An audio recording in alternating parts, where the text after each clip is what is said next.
Estamos en directo y iniciamos un nuevo fondo, además, lo que nos ayuda a que por lo menos podamos vernos mejor. Y creo que la iluminación, algo hemos podido conseguir que se mejore.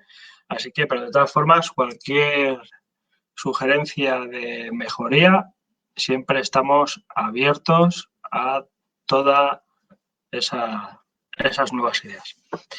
Pues lo que vamos a hablar hoy es sobre el sacrificio incruento. A ver si... Espero que se me escuche bien, si me lo podéis poner en los comentarios y demás, porque no sé quién se va a meter, porque estamos probando un programa nuevo de vídeo en directo, entonces no sabemos quién se está metiendo. Vemos, a ver si me podéis poner por aquí, a ver si podemos...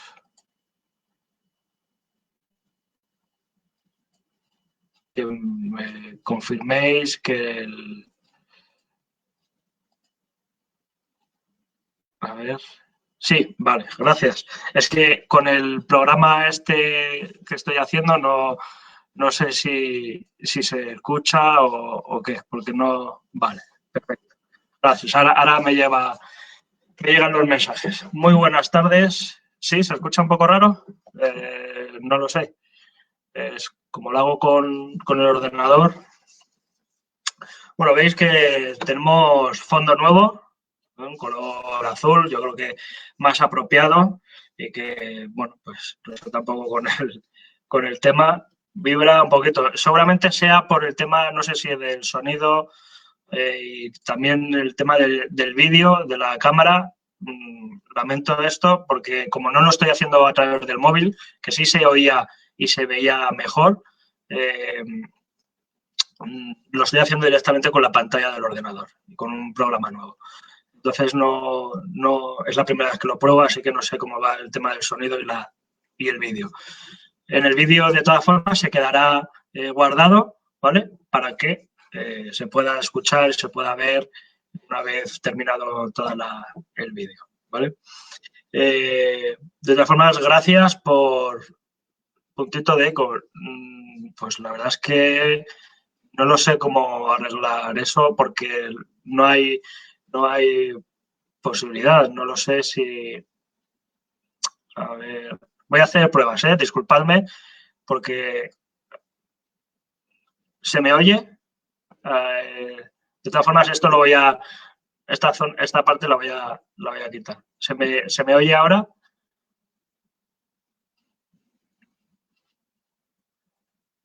No sé si ahora se oye, no se oye.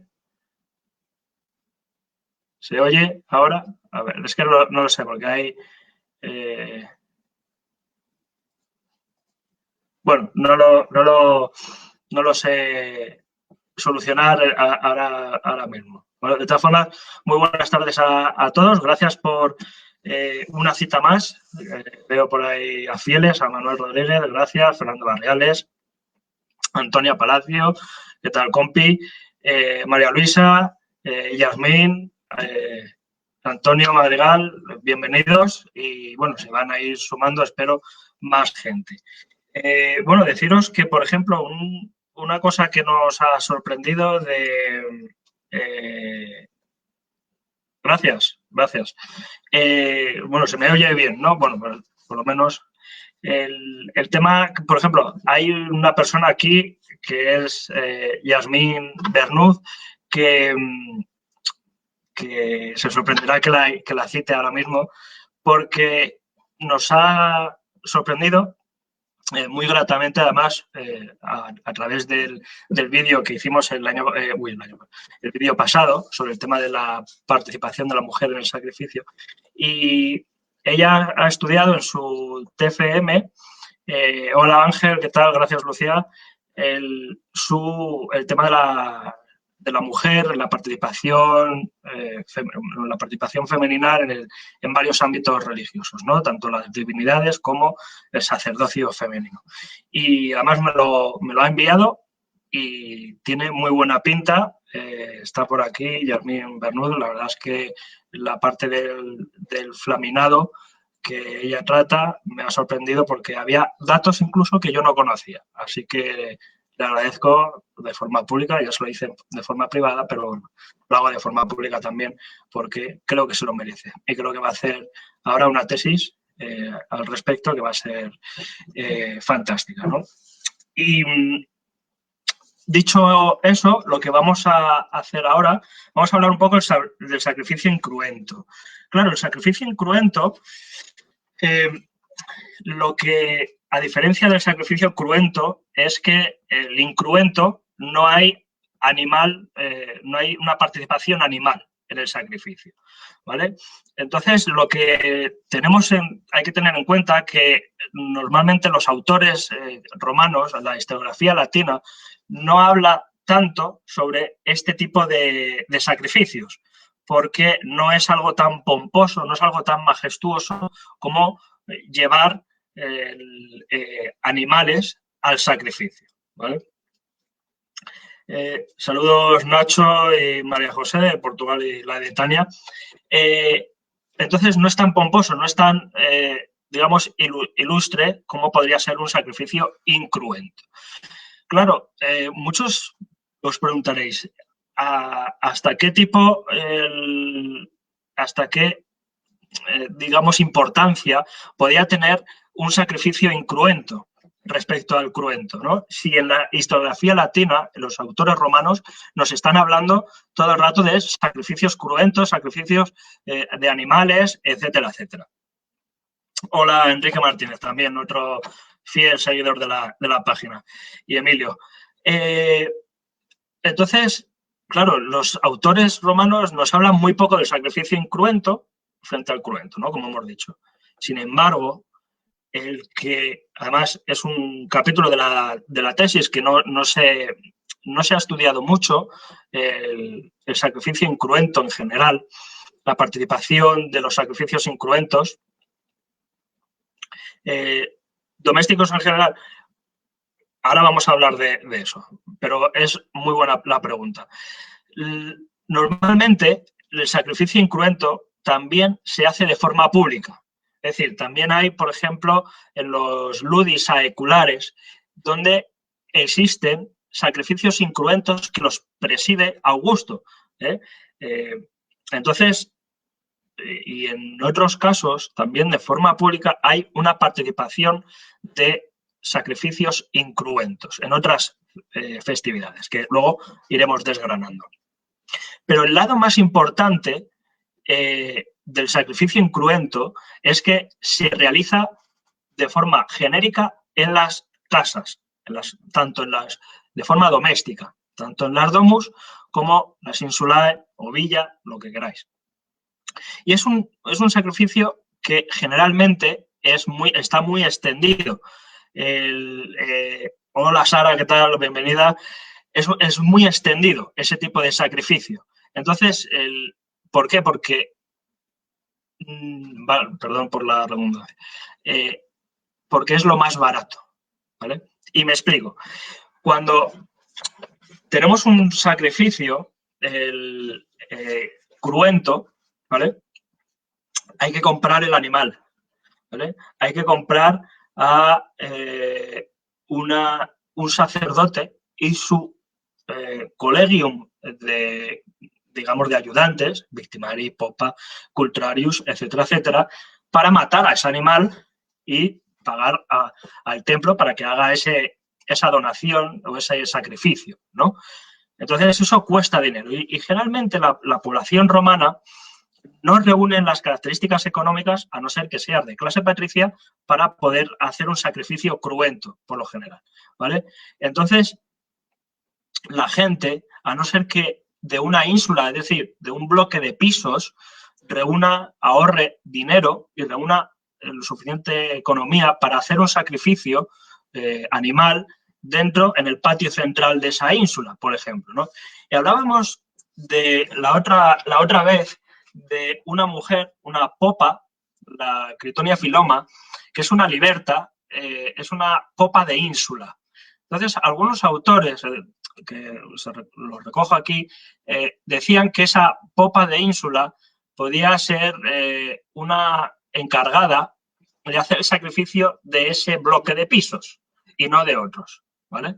Pero lo que nos importa es que había una mujer popa. Pero bueno, lo que quiero decir con esto es que de forma individual, cada casa dentro de esas ínsulas, no había economía y sobre todo, lo más importante de todo, es espacio, ¿vale? Porque cómo subes un cordero o cómo subes una vaca por unas escaleras, porque no hay ascensor para llegar a una sexta planta de una ínsula,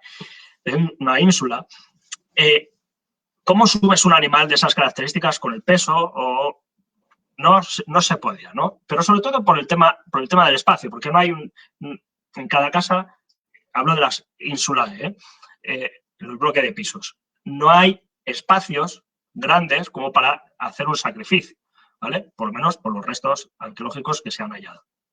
Entonces, generalmente se hacían sacrificios incruentos en estas insulae. Claro, bien a los dioses que cada uno profese y sobre todo a los dioses o los genius o dioses menores de la casa, ¿no? Tipo Lares, Manes, Penates, etc.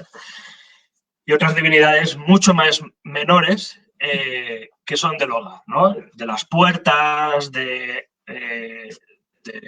quicio de las mismas, por ejemplo, de la cocina, de la fertilidad, de la cama, de la virilidad, todo que se haga dentro de la casa. Sin embargo, los sacrificios incruentos también se podían hacer en las domus. Las domus son pues, esas casas más grandes, realmente dentro de la ciudad de Roma, vamos a poner, o dentro de una ciudad, frente a las villae, que son esas grandes casas fuera de la ciudad, ¿no? En el campo, en el paus, en la res rústica. Entonces, en ese sitio, por ejemplo, en las domus, sí había un espacio que podía ser el atrio, pero también podía ser la zona donde estaba el ganado o la zona donde estaban los establos, un espacio abierto, al aire libre, donde sí se podría hacer los sacrificios cruentos, ¿vale? Entonces, ahí en esas domus sería menos incruento y más cruento, ¿vale? Más participación animal, igual que en las villae, igual más cruento que incruento. Pero como la población generalmente no vive en esas casas grandes, vive en las insulae, hay que tener en cuenta que aproximadamente en Roma vivían cerca de 1 millón de habitantes. 1 millón de habitantes hace 2000 años era una barbaridad. No lo podemos comparar con 1 millón de habitantes de hoy en día, que es fácil, por así decirlo, rellenar una ciudad, ¿no? Sin embargo, todos esos habitantes, vamos a poner un 80% vivían en ínsula.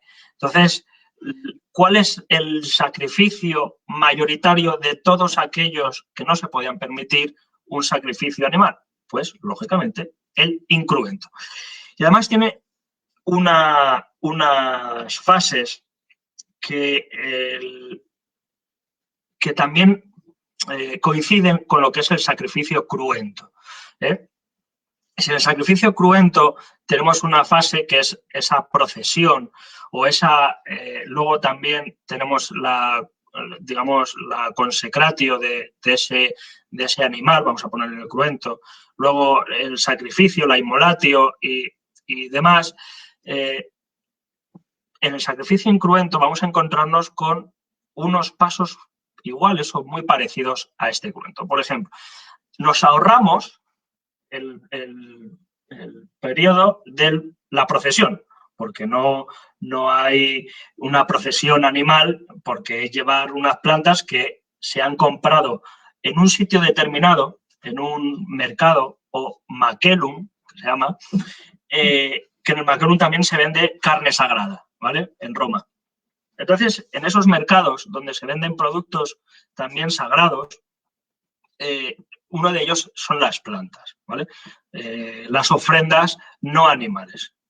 Pero animales, las ofrendas no animales no tiene por qué ser solo unas hierbas, unas plantas, sino que también que pueden ser productos de derivado animal, tipo leche, para hacer una derivación, luego lo hablamos, tema de miel, puede ser incienso, puede ser otras plantas, ¿no?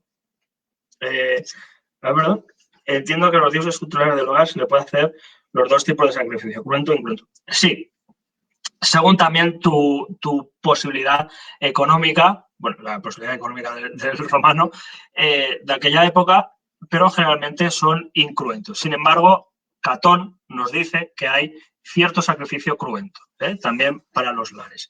De hecho, en el tema agrícola se hace generalmente sacrificio cruento, ¿vale?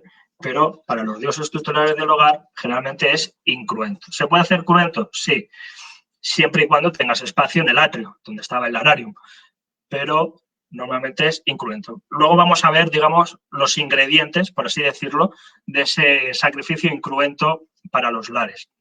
Y luego también una cosa que a mí me parece maravillosa, que es supervivencia, como dice el título del vídeo. Esa pervivencia que vamos a encontrarnos es una cosa maravillosa que hacemos hoy en día, ¿vale? Entonces, bueno, quien crea en ese caso, ¿eh? Pero no es neopaganismo. Ya luego lo vamos a ver después. Vamos a ir desgranando. Si me permitís, voy a ver un poquito, que tengo la voz. A vuestra salud en un vaso romano. Decía que, por ejemplo, en ese sacrificio incruento, lo que se desarrolla son esas fases y, lógicamente, no nos ahorramos la procesión, ¿no? Porque no hay una procesión, digamos, hacia el altar. Compramos los productos en el mercado y lo llevamos a casa. Sí existen otras fases de ese sacrificio que esa consecratio, esa dedicatio de esos productos a la divinidad, que lógicamente hay que quemarlos, porque igual que el sacrificio animal, lo que se hace es quemar los productos y no necesariamente con fuego, ¿vale? Cuando se hace un sacrificio, todo sacrificio, por definición, necesita sí o sí fuego. ¿Pero fuego en qué variantes? ¿Fuego físico? Puede ser. Bueno, gracias, Enrique. Bueno, intento hacerlo, no lo hago lo mejor que pueda. Perdón, no lo consigo como realmente hay que, pero vamos, gracias. Realmente ese fuego no tiene por qué ser físico, que puede serlo, sino el fuego, el focus, digamos que puede ser perfectamente el incienso, ¿vale? El incienso, que es eso, esa, digamos, resina que se quema y ese humo, eso ya es suficiente para ser considerado como un sacrificio. Todo aquello que no lleve fuego, es decir, fuego físico o quemando algo, no se considera sacrificio, ¿vale? Por tanto, eso es un elemento, un ingrediente fundamental para que haya un sacrificio, cruento o incruento. En caso de que se haga una ofrenda sin fuego, sin ningún aspecto de fuego, ya estamos hablando de ofrendas que son, digamos, salvables, pero no válidas, ¿vale? Para las divinidades, ¿vale? Por lo general, las divinidades piden sacrificio en todo su conjunto, ¿vale? No se puede hacer solo una libación porque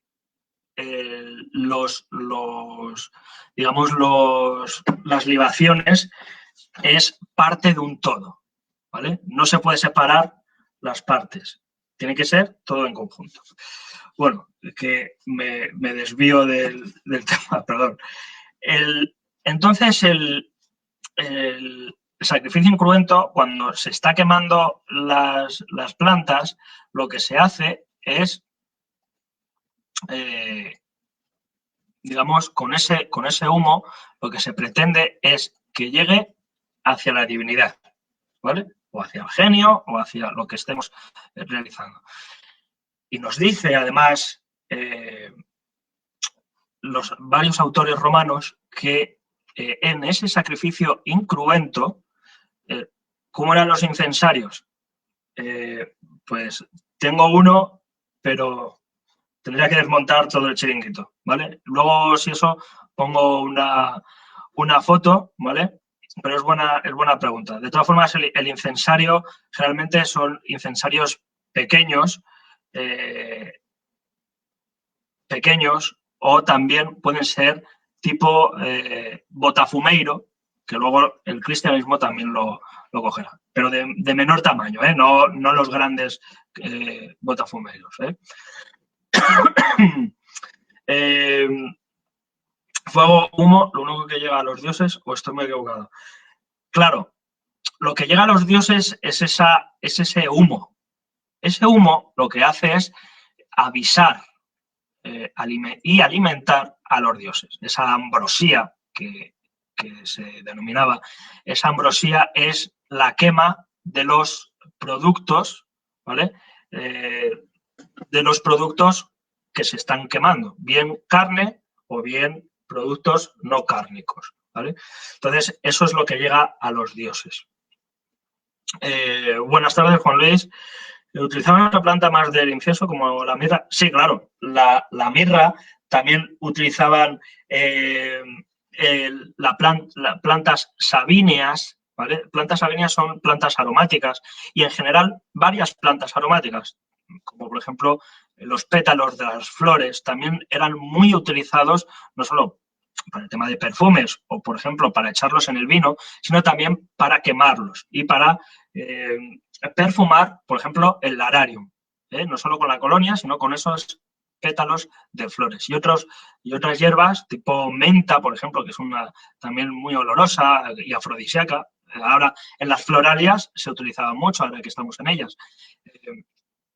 O, por ejemplo, la albahaca, ese tipo de pino. Por ejemplo, la resina del pino es muy utilizada para este tipo de sacrificios incruentos, ¿vale? También era muy utilizado resinas arbóreas de frutales, ¿vale? Tipo limón, naranja, higo, productos que de alguna forma, bien sin quemar o bien quemándolo, utilizaban, digamos, desprendían un olor, ¿vale? Entonces, todo eso hay que tener en cuenta que el sacrificio es un conjunto de sensaciones, cualquier sacrificio, un conjunto de sensaciones, sobre todo el incruento y más en un espacio concentrado, como por ejemplo podría ser en una casa, nos encontramos con olores que hoy podemos incluso experimentar en nuestra propia casa, por ejemplo, poniendo inciensos varios de distintos olores y procedencia, y podemos, digamos, asimilar que ciertos olores se pueden asemejar a ese sacrificio incruento, sobre todo, en una casa, ¿vale? Entonces, una serie de sensaciones de vista, de olfato, de gusto, porque luego productos, sobre todo cárnicos, te lo tienes que comer, productos ofrendados a las divinidades en caso de sacrificio incruento, luego hay que comérselo. Todo eso son sensaciones varias, y es realmente, y lo digo por experiencia, una cosa sensacional, valga la redundancia, el tema de las sensaciones. Al laurel también utilizaba mucho el laurel para quemarlo. Sin embargo, Sí, se hacía sacrificios incruentos en lugares abiertos, como fiestas públicas, etcétera, etcétera. O también como parte de un sacrificio incruento. Es decir, que podemos estar haciendo... hola, Jorge, ¿qué tal? Podemos estar haciendo un sacrificio cruento, pero de forma paralela, una de las fases, poder paralizarlo en la inmolatio, una vez, digamos, matado al animal, podemos incluso hacer, bueno, hacían de forma paralela el sacrificio incruento, para la misma divinidad y en el mismo lugar, ¿vale? Entonces, pueden combinar. Uno de los elementos fundamentales que es un sacrificio incruento, aparte del fuego, bien incienso, bien fuego físico, es la utilización sí o sí de líquidos, ¿vale? De líquidos, ¿de qué tipo de líquidos? Podemos encontrar varios tipos. Agua, ¿vale? Vino, leche, miel, digamos, por así decirlo, licuada, y zumos de varios productos frutales, ¿vale? Tipo naranja, etcétera, etcétera. Sin embargo, esto de los productos de líquidos frutales es algo que generalmente se utilizaba, el que más se utilizaba era la granada, ¿vale? El zumo de granada y la semilla, digamos, las pepitas de granada eran muy utilizadas en este sacrificio incruento, aparte del consumo masivo de granada en Roma, eso como curiosidad. Pues esa libatio, que es esa libación de esos líquidos, se podía hacer bien en el terreno o bien sobre un cuenco, ¿no? Y es importante que en esa libación se haga un paso que generalmente no se tiene muy en cuenta y sobre todo en recreación, ¿vale? Ahora que estamos, algunos de los que están aquí presentes hacen recreación histórica romana y es importante fijarse en esto, ¿vale? Yo tengo una jarra aquí, ¿vale? Una jarra en plata donde generalmente vemos algunas representaciones pictóricas no romanas y en el cine y en la recreación que hacen así, ¿vale? Libando, yo lo he hecho cuando era principiante de esto también, ¿eh? Así que asumo también mi error. Se hace la libación así, hacían la libación así. Sin embargo, es lo incorrecto. Y para eso tenemos esta cucharilla que se llama simpulum, ¿vale? Este simpulum, de varios tamaños y decoraciones, que afortunadamente se han hallado multitud de ellas, consiste en que se introduce este simpulum, además había especialistas, tanto hombres como mujeres, y además conocemos el vídeo pasado llamábamos a las mujeres simpulatrices, que eran las portadoras del simpulum, ¿vale? Y de la jarra, que se llama urqueus. Entonces, se coge el vino, ¿vale? Se coge el vino y se hace así, ¿vale? Con el simpulum, no directamente con la jarra. Y diréis, ¿y por qué? Es importante conocer que la jarra, ¿vale? La jarra normalmente es considerada como es un contenedor, digamos, por así decirlo, profano. Es decir, que no es algo sagrado, no es algo sagrado. Entonces, este contenedor, aunque se utiliza en el ámbito religioso, se sigue, digamos, considerando como algo terrenal, algo no apropiado todavía para los dioses. Sin embargo, el traspaso de este elemento del simpulum con el vino, ¿vale? Y echarlo de esta forma, hay un traspaso o un trasvase de lo terrenal, lo no sagrado, a lo sagrado, ¿vale?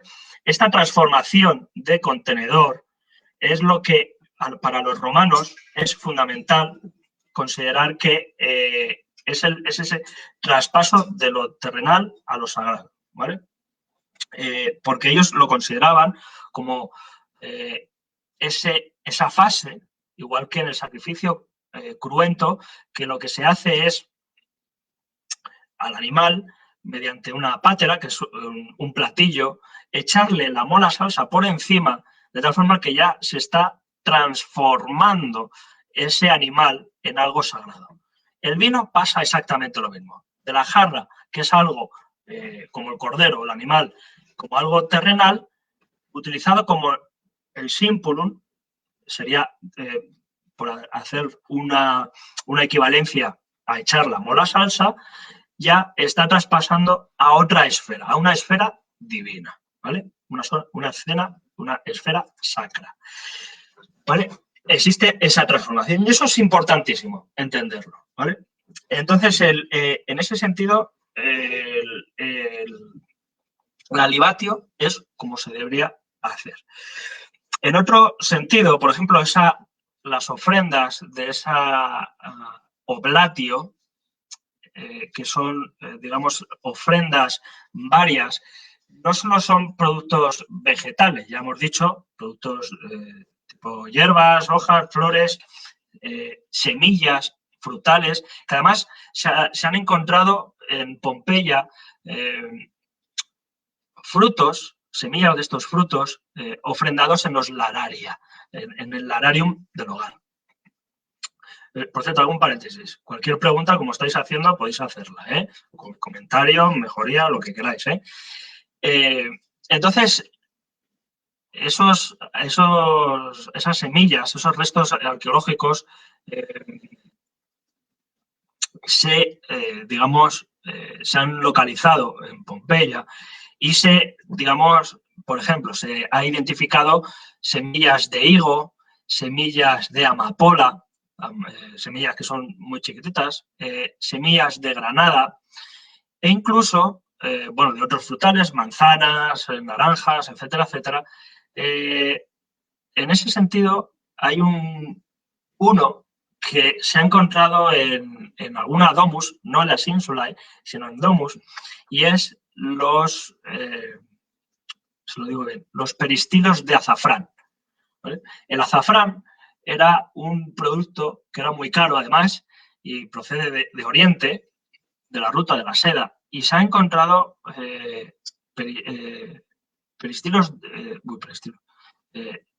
laminitas de azafrán, con lo que hoy condimentamos un alimento, la paella, lo que sea. Entonces, con ese azafrán también se hacía ese tipo de ofrendas. A ver, que hay varias preguntas, perdón. ¿Se sacralizaba de alguna manera el símbolo o ya era de por sí un paso a lo sagrado? Buena pregunta. No lo sabemos. por desgracia, hay ciertos aspectos muy, muy puntuales que no hay constancia de ello, por escrito ni en ningún lado. Se puede hipotetizar que todo instrumental que se vaya a utilizar, estambres, gracias Fernando, gracias, todos los instrumentos que se estén utilizando son primero sacralizados mediante la mola salsa. Todos son, digamos, bañados en la mola salsa. Pues la galletilla, la hostia que hoy se toman los cristianos católicos, pues eso más o menos, un poco más grande, se espolvoreaba sobre todo el instrumental. De esa forma se podía hacer sagrado, ¿vale? Es la única forma que se puede sacralizar ese instrumento, no como en sí ya es producto sagrado, ¿vale? ¿Cuáles son las características de cada alimento dando destaque por el agua, por ejemplo? Bueno, las características realmente no sé a qué te refieres. Por ejemplo, el más utilizado, lógicamente, es el vino, ¿vale? El vino, la leche, el agua, esos son los productos más utilizados, por ejemplo. No sé si te refieres a eso, es que no sé exactamente la... si no, me lo explicas y lo resuelvo. ¿Quién realiza el sacrificio exactamente? Vale. En casa lo hace primero el pater familias, es decir, el padre de familia, el padre de la casa. Que incluye incluso también hay constancia de que lo haga la mater familias, es decir, la madre de la familia, sin la aparición de su marido o de forma paralela. El marido en un segundo plano o que no esté el marido, puede hacerlo incluso la propia mujer. Y es muy raro de ver en la iconografía romana, en el sentido, iconografía actual, que vemos que no hay mujeres haciendo ese tipo de sacrificios o ritos, pero ojo, que como dijimos el vídeo pasado, la mujer en el tema religioso tiene mucha importancia. Y hay mujeres que incluso de forma política tienen importancia, no en la curia, pero sí decisorias, en los comicios sobre todo. Bueno, que eso es otro tema. Pero de forma pública, esos sacrificios, bien cruentos o incruentos, los dirige el sacerdote principal de esa divinidad. ¿Vale? Entonces, bien el flamen, digamos, de cerealis, o bien el flamen dialis, o el flamen martialis, o floralia, todos esos tipos de sacerdotes dirigen el sacrificio, pero ellos mismos no tocan esos productos, ¿vale? Y eso es algo que también vamos a ir viendo. Hay una curiosidad, también el uso del aceite, también los ólea, también son productos que también eran utilizados en este tipo de libaciones y de sacrificios incruentos. Más o menos para quemar, de hecho hay una contradicción, y ya digo, el tema en Roma se nutre de contradicciones. Y hay una cosa muy curiosa, que si el laurel está bien quemarlo, si me permitís, os voy a leer un pequeño párrafo que resulta, para que oigáis la curiosidad de quemar el laurel y por qué esa contradicción. Aunque el crepitar del laurel al quemarlo era considerado buen augurio, ese sonido, el crepitar de quemar las hojas de laurel, encontramos opiniones contrarias en Plinio, donde aconseja que no se debía quemar el laurel ni el olivo, ni siquiera en los propios altares para aplacar a los dioses. Además, que el laurel daba buen resultado al quemarlo, pero nefasto si se quema su madera. Entonces, ¿quemamos o no quemamos el laurel? ¿Quemamos solo las hojas? ¿Quemamos hojas con tallos? ¿Tallos sin hojas? Entonces, en ese sentido, hay cierta contradicción y falta de información, ¿no?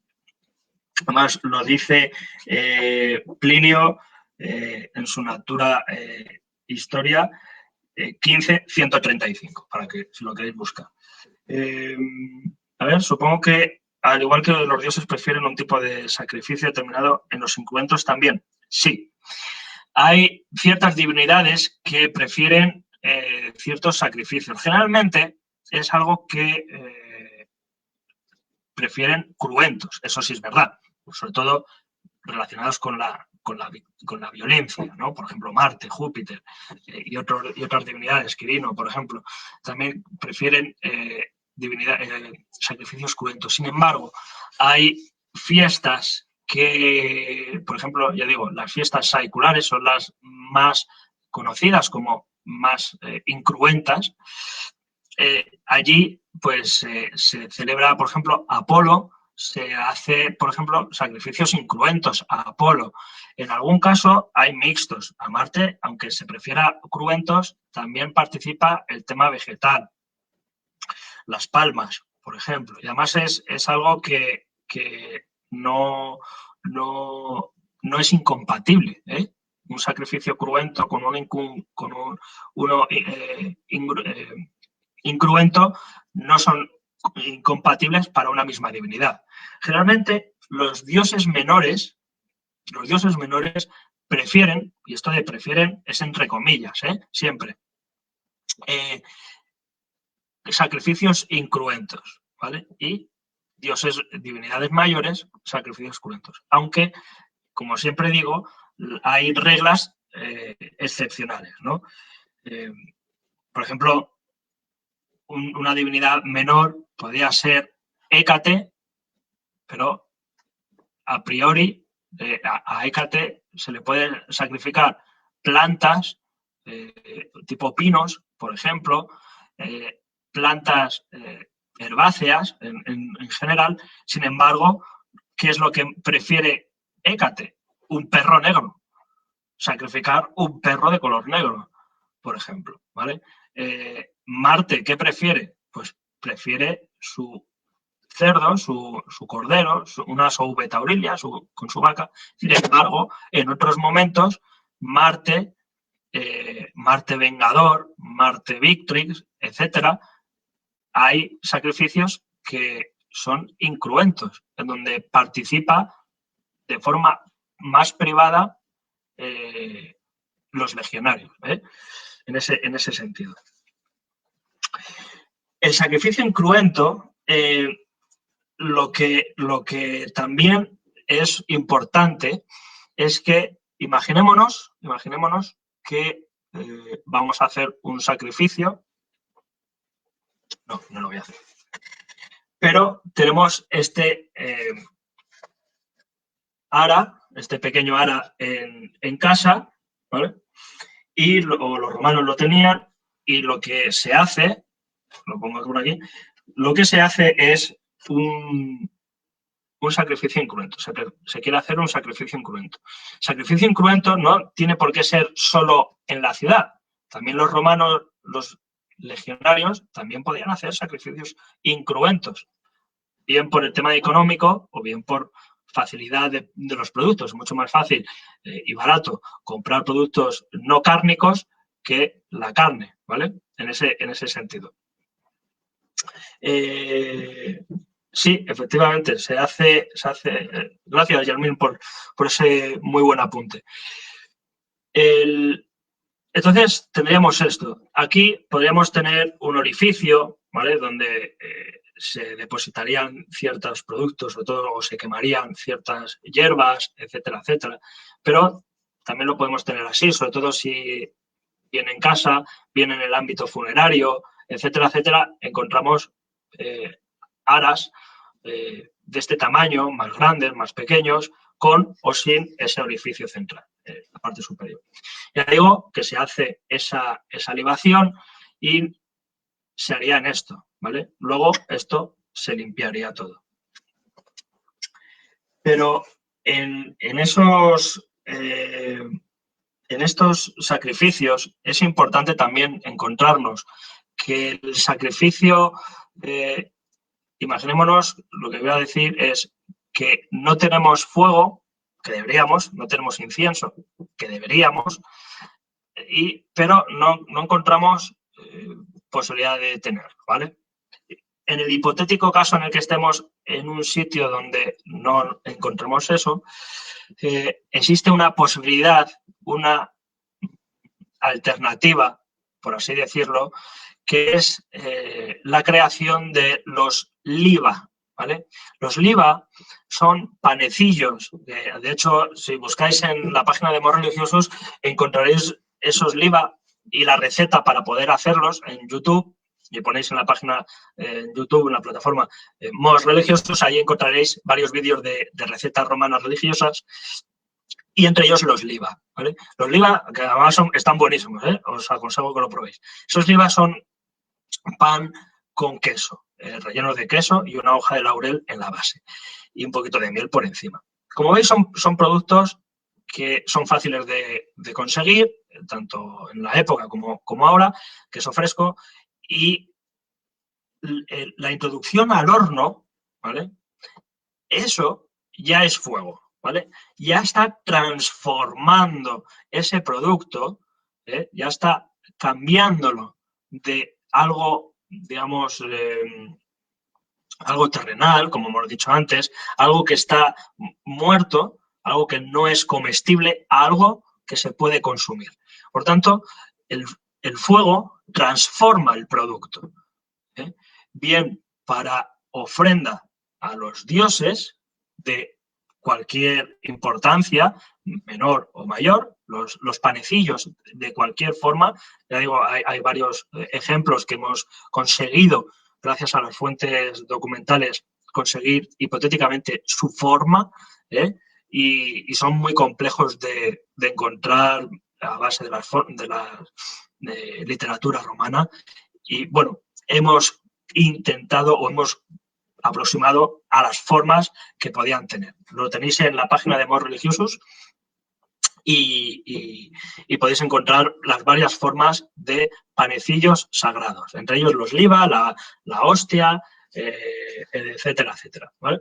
Entonces, estos panecillos, esa transformación que hace el fuego del horno, sirve como ofrenda, como sustitución de la ofrenda cruenta, ¿vale? También ese sacrificio incruento con panecillos, que por cierto también tenéis en YouTube el vídeo de los panecillos con forma animal, ¿vale? Como sustituto de los animales para el sacrificio incruento, ¿vale?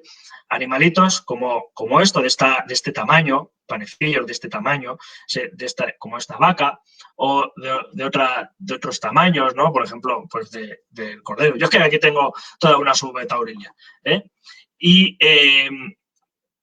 nos encontramos que también existen ese tipo de ofrenda, ¿vale? Ya digo, hay que traspasarlo por el fuego del horno, y entonces esa ofrenda también valdría. Hay una cosa importante que hay que tener en cuenta, aparte del uso en este sacrificio incruento de frutas tipo uvas, la miel, la leche, guirnaldas de flores, de espigas, de hierbas en general, ofrendas de flores.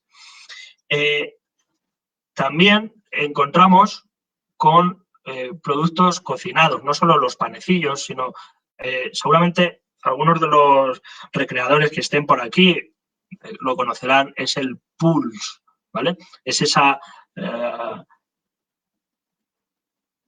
Pues, Julián, por ahí va la pervivencia, por ahí va la pervivencia. No quiero destriparlo, pero por ahí va la pervivencia. Ese pulse, esa pastosidad también era ofrecida a los dioses. Pero ya digo, tiene que haber una transformación, no vale cruda, no vale un pulse crudo, sino tiene que haber una transformación mediante el fuego, pasado por fuego para que cambie de forma. También la utilización de la mola salsa, evidentemente, basiquísimo en un sacrificio incruento. La mola salsa es esa galleta, esa galleta, también tenéis la receta en YouTube para poder hacerla, esa galleta más o menos redonda que es el origen de lo que luego será la hostia cristiana, que se da en las ceremonias católicas. Bien hecho por las vestales o en casa, triturado, tostado, porque la mola salsa es fundamental utilizarla porque es esa harina o farro que utilizaban los romanos, y la transformación mediante el fuego para convertirlo en la mola salsa, ¿vale? La mola salsa es sagrada, ¿vale? En tanto en cuanto haya pasado por el horno. Si no ha pasado por el fuego, no es válida, ¿vale? También es importante que los tipos de panes no sean crudos y, ya digo, pasen por el fuego. Por ejemplo, divinidades como Ceres requiere, además de un sacrificio, digamos, de una cerda, en femenino, de una cerda, también sacrificios incruentos. Y de hecho, Máneros también, Máneros, para que lo sepáis, aparece en Plutarco, en Moralia 6:17, y es una divinidad vegetal honrada en fiestas para celebrar su suerte, ¿no? Que además coinciden con la recolección del grano, etcétera, etcétera. Por tanto, esa parte del grano, del trigo, también se ofrecía a esas divinidades. Gracias, Óscar. ¿El sacrificado se cubría la cabeza en el ámbito doméstico o privado? Sí, siempre. En el rito romano, siempre habría que cubrirse la cabeza. Creo que ha quedado claro, ¿no? Siempre. Sin embargo, ya digo, hay contradicciones para el tema de cubrirse. La teoría dice una cosa, luego la práctica vamos a ver que hay casos especiales en los que no era necesario cubrirse la cabeza. De hecho, hay rituales en los que, aunque no tengas la cabeza cubierta, tienes un gorro, ¿vale? Y no estás cubierto, ¿vale? Con la toga, con la parte de la toga. Y hay sacrificios que, por ejemplo, para el inframundo, bien para Plutón, bien para Hécate, seguramente para Némesis es posible, no lo sabemos porque no hay fuentes, y otras divinidades del inframundo, no se necesite cubrirse la cabeza, ¿vale? Porque además el sacrificio hay que hacerlo en tierra. Y diréis, ¿cómo que hacerlo en tierra? ¿El sacrificio que se hace en el aire? No, se hace haciendo un orificio en la tierra y hay que hacer los rituales agachados, ¿vale? Porque son para la gente de fuera, perdón, para las divinidades del inframundo, no son para los dioses celestes, ¿vale? Entonces, dioses celestes, estar de pie y con la cabeza cubierta. Pero la cabeza cubierta no es por respeto a las divinidades. Una cosa es el respeto, porque, por ejemplo, en el rito griego, el rito graeco, no es necesario cubrirse la cabeza. En cambio, el rito romano sí es obligatorio hacerlo en este tipo de sacrificios, sobre todo los dioses mayores o algunos menores, ¿vale? Pero es por concentración, para no ver nada de alrededor, porque si no, entonces, si vemos algo extraño, nos desconcentra y puede paralizar el sacrificio. La libación puedes hacerla en el suelo y una parte en el fuego, como forma de alimentar. Pero ten en cuenta que aquí entraríamos posiblemente en un error de manual. Y es el siguiente. Si el fuego que hacemos la libación en ese fuego se apagase, ahí estamos cometiendo un error, ¿vale? El fuego no se puede apagar si no es cuando se termina ese sacrificio. Por tanto, si echamos líquido en el fuego, por lo general se va a apagar. Y eso incluye un error. Y eso hace que paralicemos el sacrificio y tengamos que empezar todo el sacrificio de nuevo. O bien hacer un nuevo sacrificio pidiendo perdón a la divinidad, ¿vale? De expiación, de curación a la divinidad. Por tanto, lo más aconsejable es que ese líquido no se eche al fuego, sino al suelo, ¿vale? Una cosa muy importante también es que las hierbas no, igual, esto me gustaría que quedase muy, muy clarinete, como se suele decir, ¿no? Hay una serie de personal que se dedica a la agricultura sagrada, ¿vale? Y esto es algo que apenas se ha estudiado y yo he profundizado más en esto, en este sentido, en estos aparitores, estos ayudantes que son ayudantes rústicos, que yo les denomino aparitores rústicos, que se dedican a la agricultura para los templos. Y claro, igual que hay ganaderos que se dedican también dentro de este cuerpo, que no sabemos cómo se llamaba, pero bueno, yo les denominé apareadores rústicos y fue debatido, en cierto modo, incluso en mi defensa de tesis doctoral y quedó, digamos, claro que era un nombre que había desarrollado basado en estas teorías que os voy a contar. Además, aceptado por los miembros del tribunal después de todo esto. Hay una serie de personas que se dedican, unos a la ganadería y otros a la agricultura sagrada para los templos, ¿vale? Claro, y diréis, pero ¿cómo no vale cualquier animal? Bueno, no vale cualquier animal, ni cualquier planta, ni la forma de plantarlo, ni la forma de criar un animal. El animal, para empezar, para que sepáis un poco la diferencia, un animal preferentemente blanco tiene su establo donde tienen que estar guardados, ¿vale? Y tienen que ser blancos para las divinidades celestes, rojos para, por ejemplo, Vulcano, Róbrigo, rojizos, vamos, pardos, y negros para divinidades del inframundo. Todo eso iba separado y ninguno podía ser marcado, ¿vale? Ni coger yugula, el yugo, ni tener ninguna señal en la yugular, que le voy a decir, y nada de eso. Tienen que estar puros, inmaculados.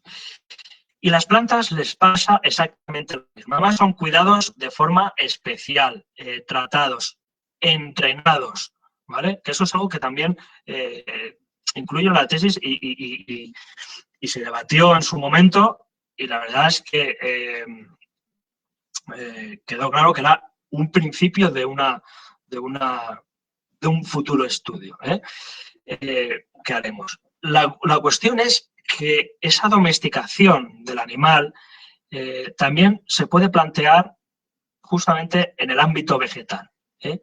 Hay una serie de terrenos propios del templo o del Estado, pero dedicados al templo, con una serie de trabajadores propios para ello, unos servi publici que trabajan para el templo, o esos aparitores rústicos, como queráis llamarlo. Aparitores es el ayudante, ¿vale? Entonces, esos ayudantes del templo, esos aparitores rústicos, lo que hacen es cuidar con mucho mimo, en este caso, ahora que hablamos del incruento, cuidar con mucho mimo las plantas, todas esas ofrendas vegetales que van a ser ofrecidas, para la redundancia, a las divinidades. Bueno, sí, había sacrificio humano, sí lo había. Eso lo hicimos en unos vídeos pasados, pero sí, había sacrificios humanos hasta el año 97 a.C., que se prohibieron. Luego están algunas excepciones y los juegos gladiatorios, pero bueno, eso ya es otro tema. Entonces, existen una serie de campos especializados donde se plantan con mimo esos elementos vegetales. Y además nos dice Plinio que hay una cita muy, muy concreta que además hay una prohibición que existe para estos elementos, tanto animales como vegetales, en los que está absolutamente prohibido, subrayado esto y en mayúsculas y fosforito, absolutamente prohibido que cualquier animal y cualquier planta le toque el metal hierro, ¿vale? Metal hierro, el hierro es considerado como un elemento nefasto, un elemento vinculado a la muerte. Por tanto, como nos dice Plinio, las plantas han de ser recogidas sin eferro, es decir, sin hierro. Por tanto, todas las hoces, digamos, la maquinaria agrícola, debía ser, por ejemplo, de bronce o de cobre. Productos que no eran considerados nefastos. El hierro, sí. Y además, hay otra cosa muy curiosa. Una de las múltiples prohibiciones que tenían los sacerdotes, en concreto los flámines, y lo sabemos sobre todo a través de estudios del flaminado del Flamen Dialis, del autor, por ejemplo, Marco Simón. Sabemos que, por ejemplo, ellos no pueden tocar nada que esté muerto, ¿vale? Por tanto, un sacerdote no puede tocar ni producto cárnico ni producto recién arrancado de planta porque es considerado como muerto. Igual que un sacerdote no puede tocar la harina. La harina es la muerte del trigo, ¿vale? Es el producto o el resultado de la muerte, la trituración del trigo. Por lo tanto, aunque hay una transformación visual o material, sigues matando a esa planta o a ese animal. Ya digo, cuando traspasa por el fuego, cuando hace ese trasvase y a través del fuego, ya se convierte en algo tangible para el flamen. Es decir, que ya lo puede tocar, ya lo puede coger. Mientras tanto, no. Y eso es importante. Por eso es fundamental también conocer, y es una de las cosas que también incluyo en la tesis, y esto os va a sorprender, las vestales no hacían la mola salsa. ¿Cómo os habéis quedado? Las vestales son mujeres sagradas que tienen también, como cualquier sacerdote, prohibido tocar aquello que esté muerto, ¿vale?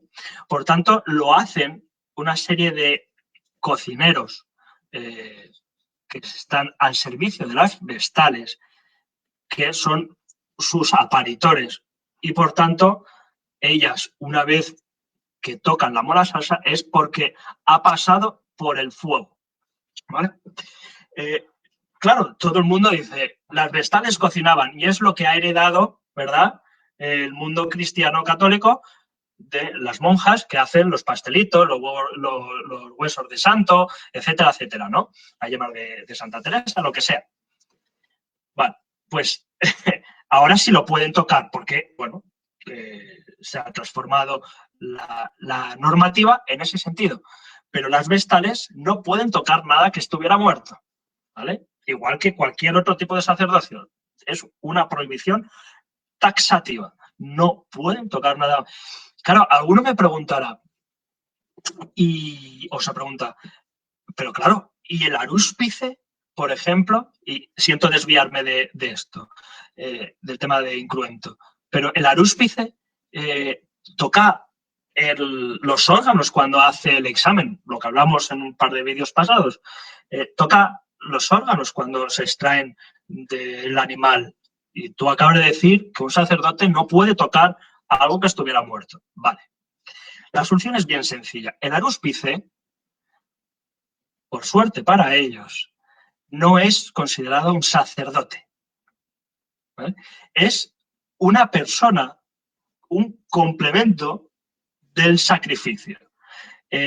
Primero, porque es plebeyo, ¿vale? Y segundo, porque el arúspice no es considerado sacerdote.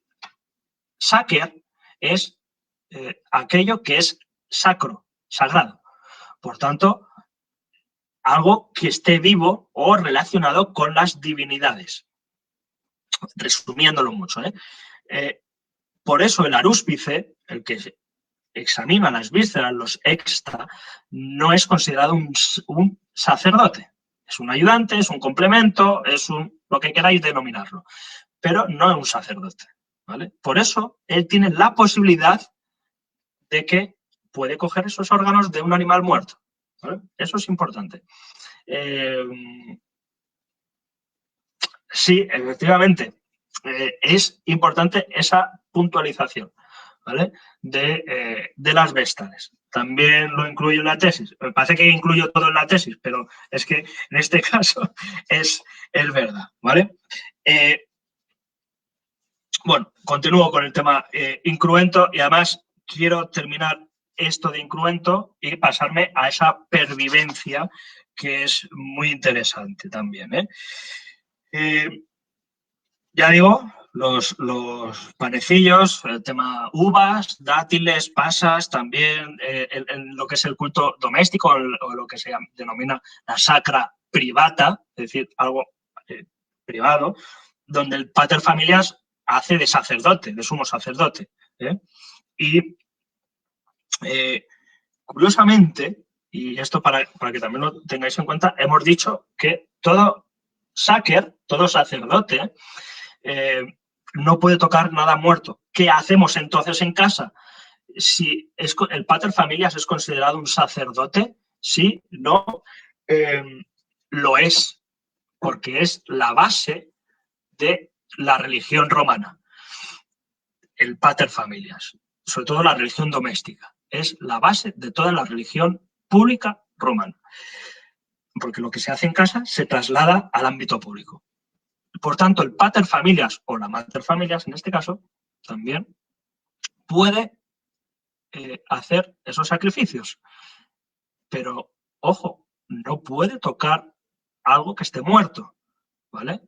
Y esto es algo que Mayuri, en este caso, ha estudiado algo más, ¿vale? Sí, Mayuri, en el 2013. Entonces,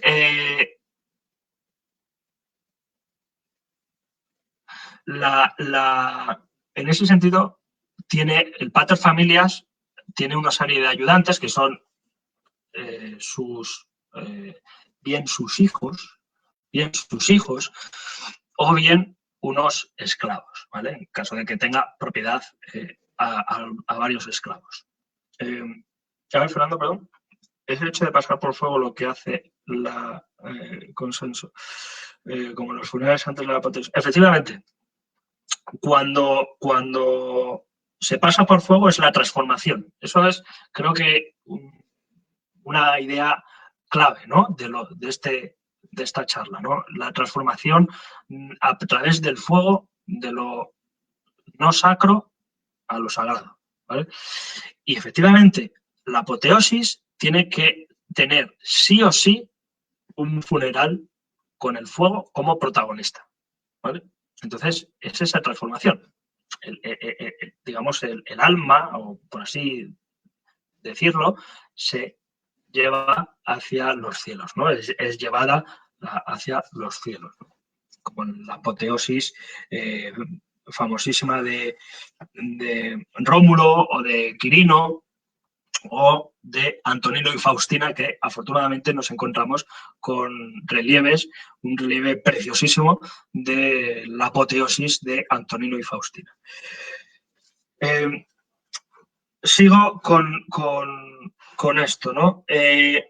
Los restos vegetales, desde el punto de vista arqueológico y antracológico, es decir, digamos, el estudio del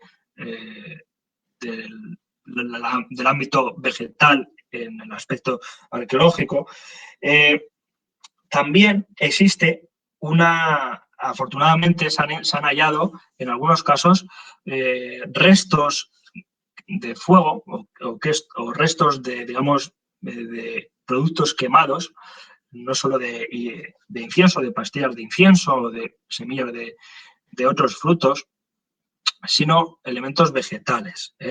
Y eso es encontrado sobre todo alrededor de las sepulturas, ¿vale? No solo en el ámbito doméstico, sino en los... Ahora, vinculando un poco con este elemento funerario que comentaba Fernando Barriales, en la zona de las sepulturas se han encontrado restos antracológicos, restos vegetales, de semillas, de frutos, etcétera, etcétera, que eran parte de ese pequeño sacrificio que hacían a los antepasados ciertos días del año. Sobre todo ahora en mayo va a venir, creo que, si no recuerdo mal, creo que es el 9-10 de mayo, creo que, si no recuerdo mal, las fiestas dedicadas a los manes, ¿vale? Entonces, ahí iba la gente a los columbarios, a las zonas de enterramiento, etcétera, etcétera, en las vías principales, a dar ofrenda a a sus antepasados, a los muertos, aparte de las máscaras funerarias, etcétera, etcétera. Es importante también que, bueno, lo que hago también es resumir algunos aspectos del capítulo que hablo sobre sacrificio incruento. Ovidio, por ejemplo, nos dice que el primer sacrificio, el primer tipo de sacrificio es el incruento, ¿vale? El primero que apareció en Roma. Bueno, no lo sabemos, lo dice Ovidio, pues bien, pero de todas formas es muy lógico, ¿eh? El tema que es lo que tienes delante cuando en vez de un animal, que un animal doméstico lo estás utilizando para el tema de la agricultura, para el tema del consumo de los productos derivados de la carne, del animal, tipo leche, queso, yogures, miel en caso de las abejas, etcétera, etcétera, pues no vas a matar eso, ¿no? Que es lo que te da de comer semanalmente, o las gallinas, los huevos, etcétera, ¿no?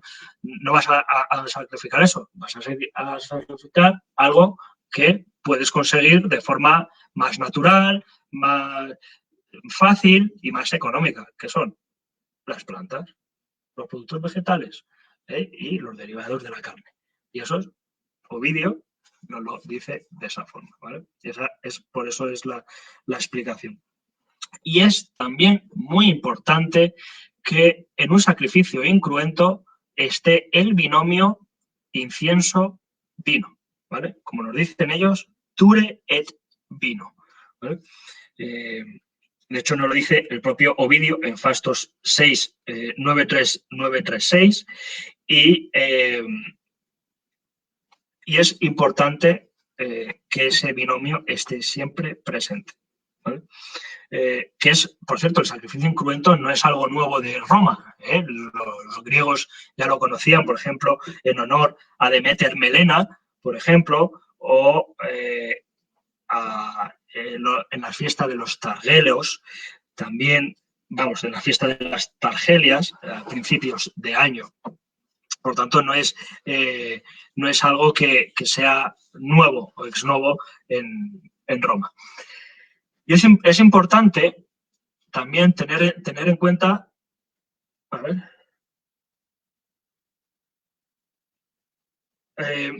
claro, buena puntualización, Maribel, bienvenida. Claro, la sal, como hemos dicho antes, la mola salsa, que los productos son agua, sal y harina,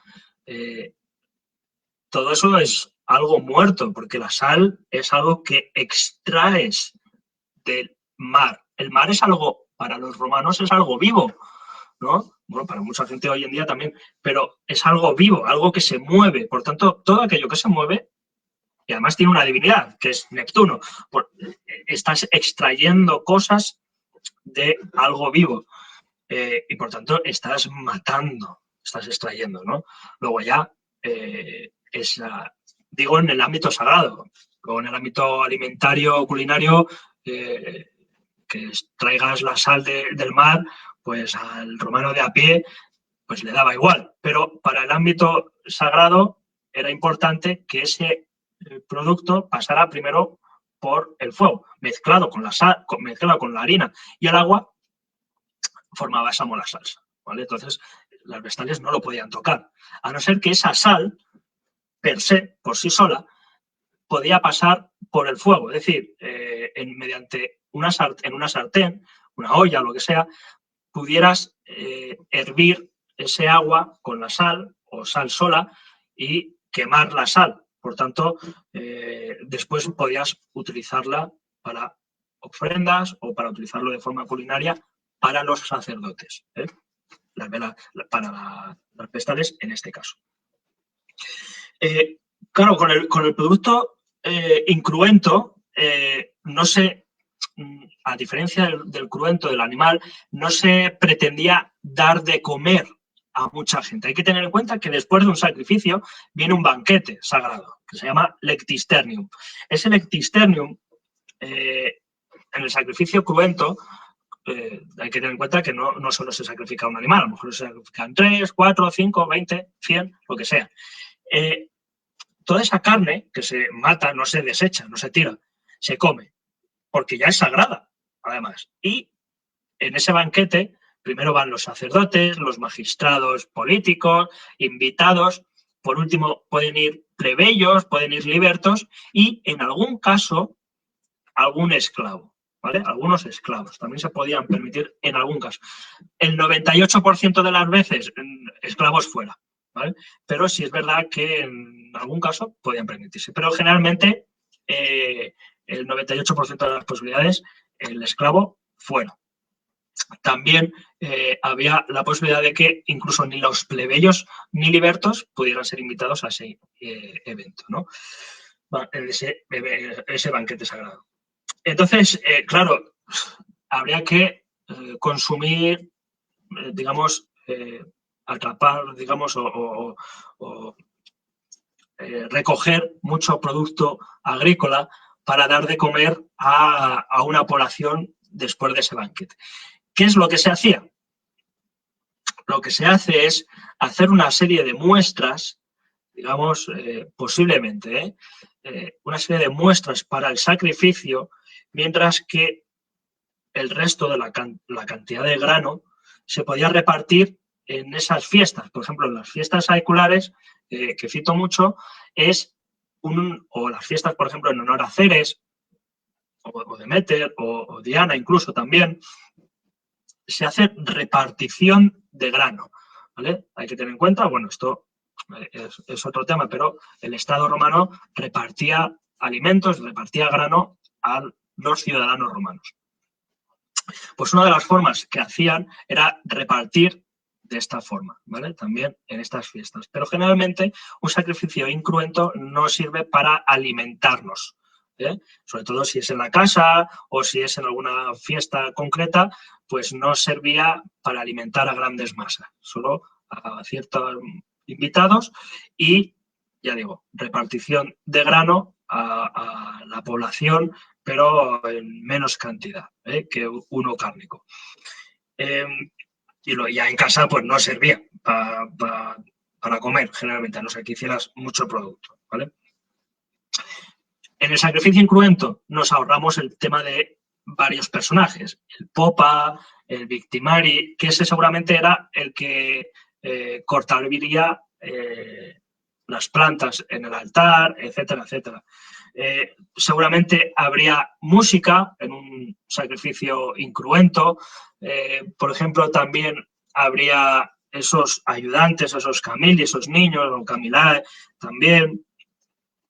Y cualquier error, lógicamente, estaba penalizado, tanto en el sacrificio cruento como en el incruento, estaba penalizado con la paralización del sacrificio y su reinicio, o bien lo que hacían los romanos era, previo al sacrificio, los sacrificios previos al sacrificio, digamos, central, original, importante, para expiar pues todo fallo que tuviera de forma posterior, ¿no? O bien, después del sacrificio principal, pues se hacía otro sacrificio, ¿no? Para expiar el sacrificio anterior. Bueno, es un poco complejo, ¿no? Claro, el problema, a lo mejor os pensaréis, ¿y si el sacrificio de expiación sale mal? ¿Habría que repetir el sacrificio de expiación? Sí, lógicamente. Podemos estar todo el día haciendo sacrificios de expiación para expiar el sacrificio principal e ir expiando los sacrificios anteriores mal hechos, ¿vale? Por desgracia, eso es lo que dice la teoría, por desgracia no hay literatura al respecto, ¿vale? Es importante también comentar que esto del sacrificio incruento aparece en una serie de tablillas que se llama están en lengua umbra, y son las tablas de Igubium, Y esas tablas, que están también en algunos pasajes, también en etrusco y en latín, podemos ver que en la tabla 5, una serie de sacerdotes, pues esto es lo que yo les expliqué, por ejemplo, a los miembros del tribunal, pedían, estamos en los orígenes de Roma, hemos viajado a los orígenes, en la que estos frates atieri, se llaman así ese tipo de sacerdotes, seleccionaban a 2 granjeros para sus campos sagrados, ¿vale? Y los convertían en sagrados, ¿vale? De tal forma que lo que producía ahí pues iba para el templo y para los sacrificios. Y les pedían determinadas cantidades de grano en ese caso.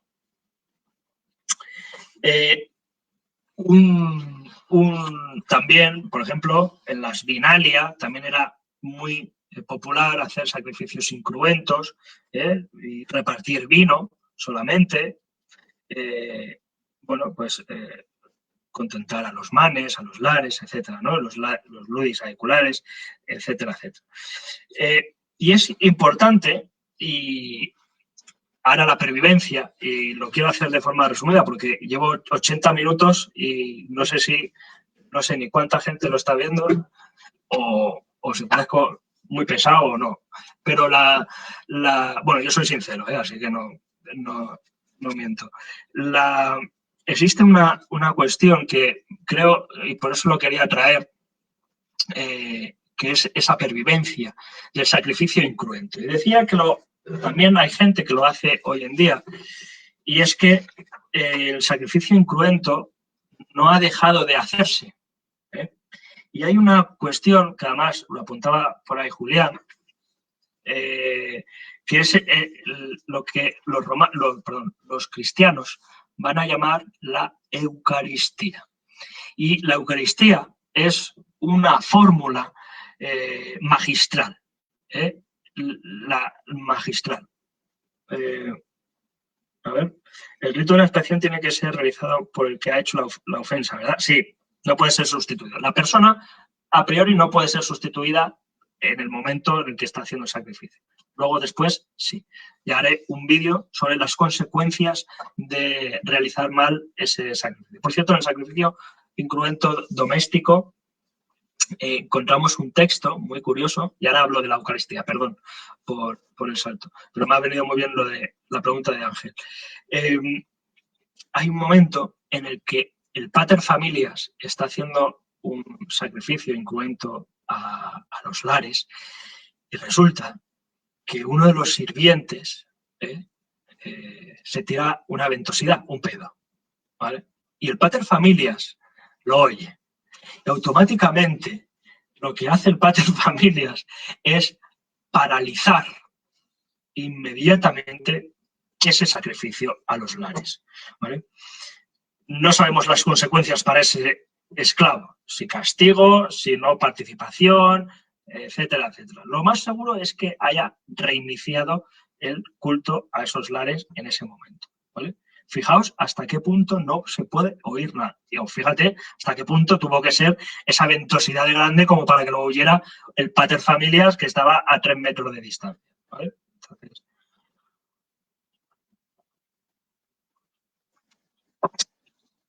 seguía con el tema cristiano. Y la fórmula magistral que hicieron, y es convertir esa Eucaristía, o también llamada sacrificio sin sangre, que además la Eucaristía, si me permitís, es la sustitución, como nos dice, por ejemplo, en la Biblia, Mateo 26:8, dice, si me permitís, os leo unas pequeñas líneas. Dice, que decía Mateo 26:8, digo, mientras comían, Jesús tomó pan y habiendo bendecido, lo partió y dándoselo a los discípulos dijo, tomad, comed, esto es mi cuerpo. Y tomando una copa y habiendo dado gracias, se la dio, diciendo, bebed todos de ella. Porque esto es mi sangre del nuevo pacto, que es derramada por muchos para el perdón de los pecados. Y esto es una fórmula magistral de las personas que hicieron el Nuevo Testamento 300 y pico años después de la muerte de Jesús, que dijeron que la Eucaristía, bueno, la pervivencia romana en el cristianismo es enorme y una de ellas es esta. Este sacrificio sin sangre es, vamos a ver cómo lo explico para que veáis esta magnífica formulación entre sacrificio cruento e incruento a la vez. Muchos sabréis, si no todos, que uno de los primeros sacrificios, por ejemplo, que aparece en la Biblia es el tema de sacrificio humano, pero también con su sustitución, ¿no? de Isaac, por parte de Isaac, de sustitución de su hijo del cordero, ¿vale?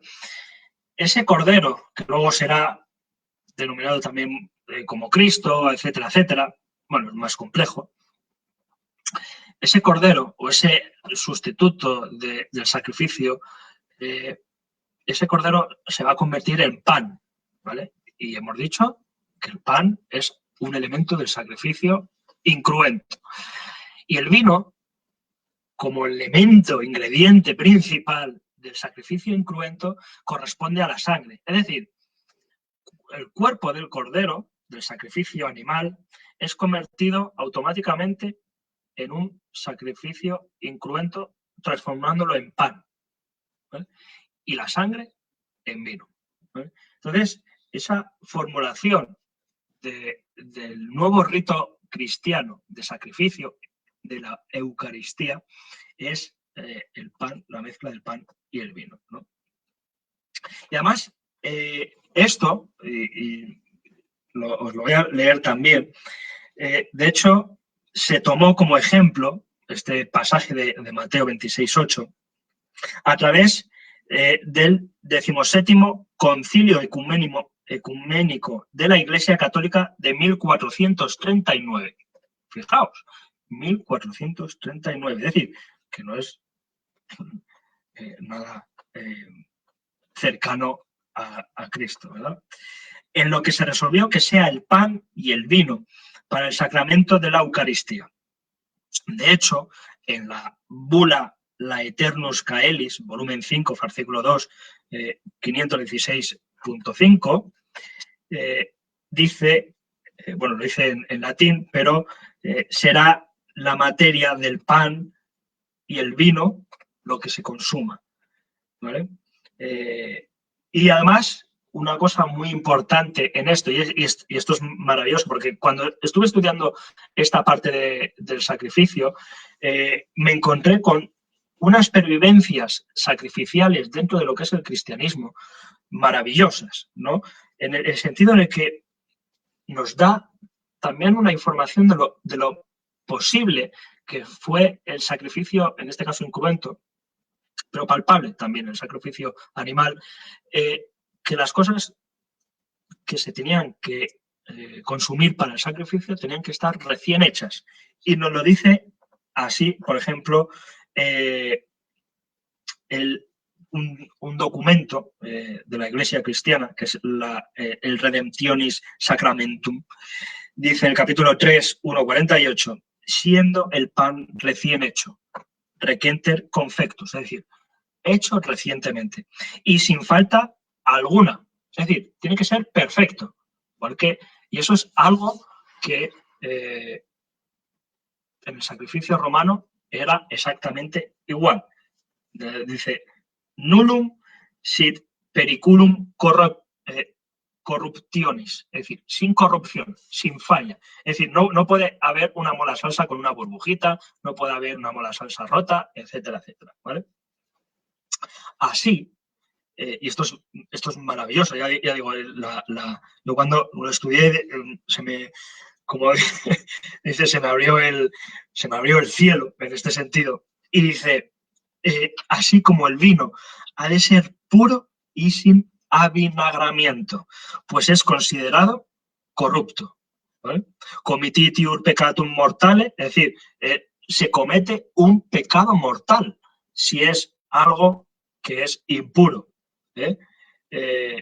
Por tanto, y además se puede ver esto actualmente en el Código de Derecho Canónico, que hay que ver que todo esto tiene que estar incorrupto.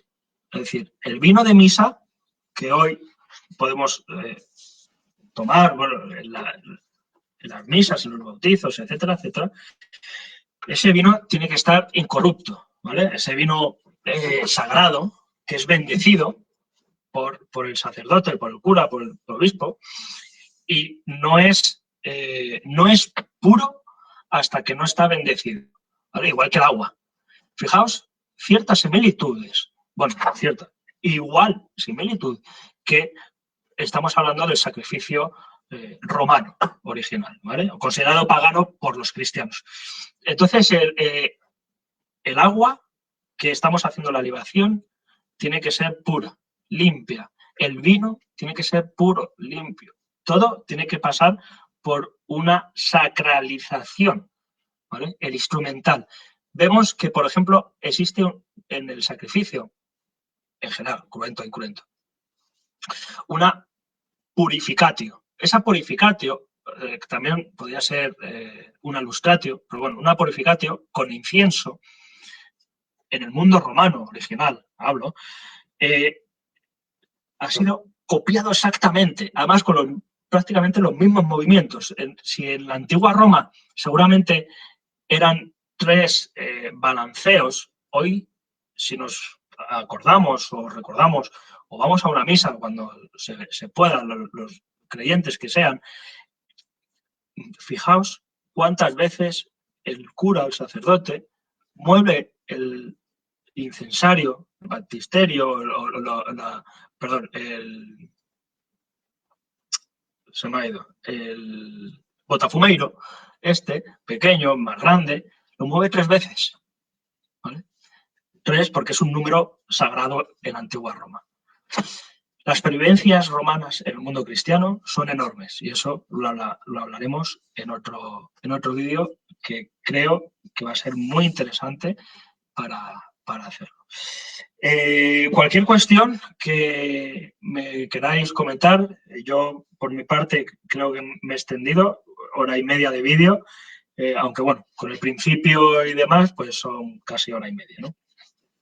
Pero alguna pregunta si queréis hacer sobre el sacrificio, algo que no os haya quedado claro o que os haya quedado dudoso o que queráis debatir o lo que sea. El hisopo, eso, el incensario.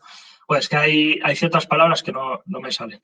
El hisopo, el incensario, el botafumeiro, todo eso lo utilizaban ya en Roma, ¿no? Y hay distintos tamaños,